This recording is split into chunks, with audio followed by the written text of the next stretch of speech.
I think that whenever we are faced with any act of animal cruelty, or if we're faced with seeing the life of an animal being taken, we are going to feel the anguish and the pain that the animal is suffering. We are going to feel for that animal at the time when that happens.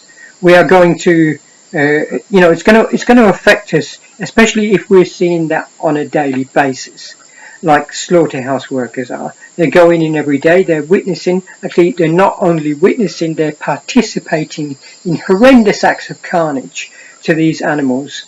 And they are going to feel that too. Even if they've become desensitized and it's suppressed, they're going to feel for these animals as well. So they're going to go home, they're going to be stressed. There's often increased cases of domestic violence in houses where one of the family members is a slaughterhouse worker. This is just a natural consequence, really, of being exposed to this kind of violence on a daily basis. I think that this kind of gut sort of feeling that we have when confronted with acts of animal cruelty is something completely un-lion-like, completely un-carnivorous behavior-like. It's not even like the behavior of a true omnivore. If we are out in nature and we happen to see a spring lamb and the spring lamb comes close to us, we are much more likely to want to hug that spring lamb than we are likely to want to grab the animal by his throat and start eating him. This is not something that I feel that any listener to this video will instinctively want to do.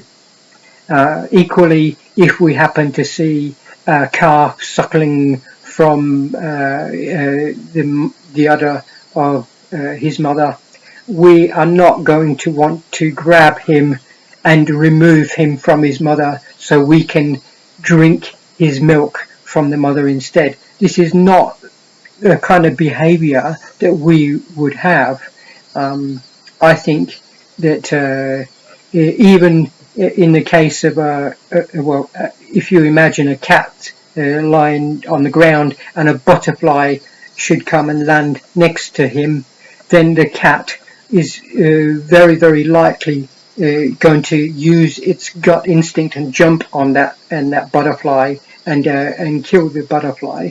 Whereas if we're out having a picnic once more and a butterfly comes along and lands on our arm, we're going to be sort of like, oh my goodness, look, there's a butterfly landed on my arm.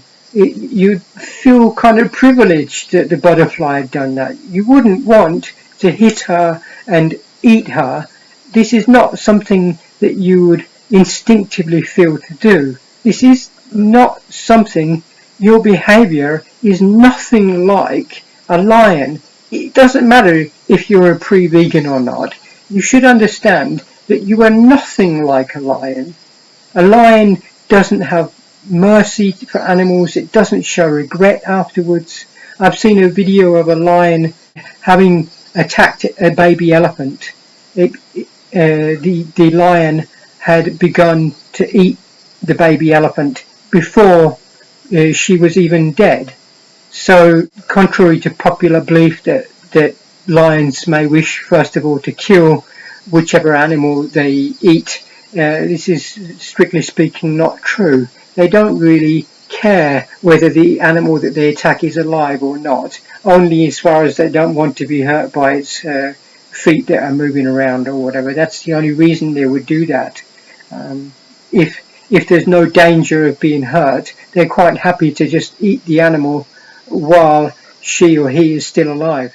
I think that the sooner that we can face this truthfully and realize that we're not lions, and be truly courageous about this and make changes to our life, despite the fact that it's going against the grain of what all friends and family may think. It's going against the grain of what you've been taught all your life. The sooner that we can realize that this is what we should be doing, we should not be contributing to the suffering of others, whether they others be animals or humans. We should not be acting mercilessly. We have the power of Caesar when it comes to animals. We can decide, thumbs up, let them live. That's what a vegan does. Or we can put our finger down and say, no, death to animals. But why should we do that? We can be quite healthy and live longer lives than expected if one doesn't do so. We can live, longer lives if we eat a plant-based diet. So I think that for us, for ourselves, as well as the animals, for ourselves, for our physical bodies, our mental well-beings, we're bringing the way we truly are in line with, we're bringing our actions in line with how we truly are. And also for our spiritual well-being. It's going to help us as a species if we can move away from violence and start embracing compassion and mercy more, instead of always thinking that violence is a solution, because it isn't. Violence only creates more violence. Violence only creates more hurt and suffering in this world. The more we can embrace being compassionate and showing others mercy and helping others when we can, and widening that concept of others to include not only other humans, not only other people that support the same football team, but other animals, other species too, the better off we're all going to be.